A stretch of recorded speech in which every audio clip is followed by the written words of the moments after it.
দেশে বছরে ৮,০০০ মানুষ টাইফয়েডে আক্রান্ত হয়ে মারা যায়। দিন দিন বাড়ছে টাইফয়েডে আক্রান্ত রোগীর সংখ্যা। এই সংখ্যা কমিয়ে আনতে রোববার থেকে প্রথমবারের মতো শুরু হয়েছে টাইফয়েডের টিকাদান কর্মসূচি।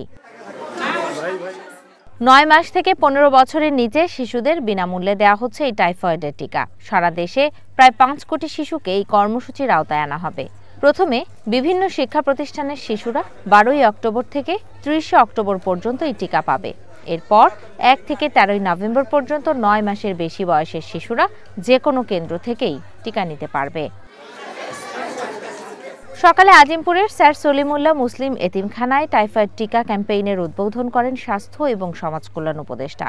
এ সময় রোগ প্রতিরোধে শিশুদের টিকা সংগ্রহের উপর জোর দেন তিনি। রোগ যদি আমরা প্রতিরোধ করতে পারি তাহলে আমাদের হাসপাতালে এত জায়গার দরকার হবে না।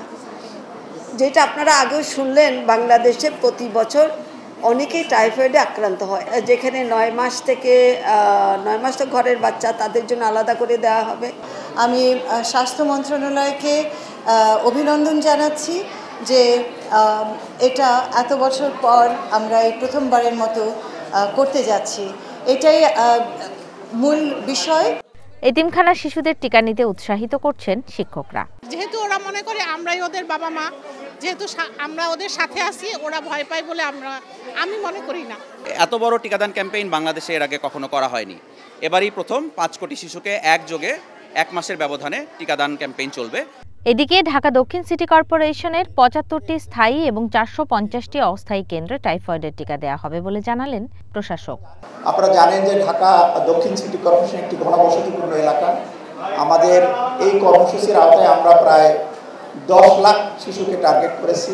আমরা চাচ্ছি যে কোনো শিশু যেন বাদ না পড়ে, একেবারে উচ্চবিত্ত থেকে শুরু করে যে পথ শিশু, সেও যেন এই কর্মসূচি থেকে কোনোভাবেই বাদ না পড়ে। ঢাকা উত্তর এবং দক্ষিণ এই ২ সিটি কর্পোরেশনের আওতায় এই কর্মসূচি চলছে ঢাকার বিভিন্ন শিক্ষা প্রতিষ্ঠানে। বিনামূল্যে এই টিকা কার্যক্রমকে স্বাগত জানালেন অভিভাবকরাও।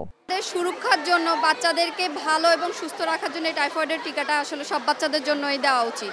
যথেষ্ট সচেতন বাচ্চাদের ব্যাপারে, ওনারাও কোনো খারাপ, আমরা জন্য সব গার্ডিয়ানই বাচ্চাদেরকে ইনশাল্লাহ টিকা দেওয়াবে। ঢাকা উত্তর সিটি কর্পোরেশনের ২,১৮১টি শিক্ষা প্রতিষ্ঠান ও ৬৫৬টি ইপিআই কেন্দ্রে চলছে এই টিকা কর্মসূচি। ঝুমি রহমান, ওয়ান নিউজ, ঢাকা।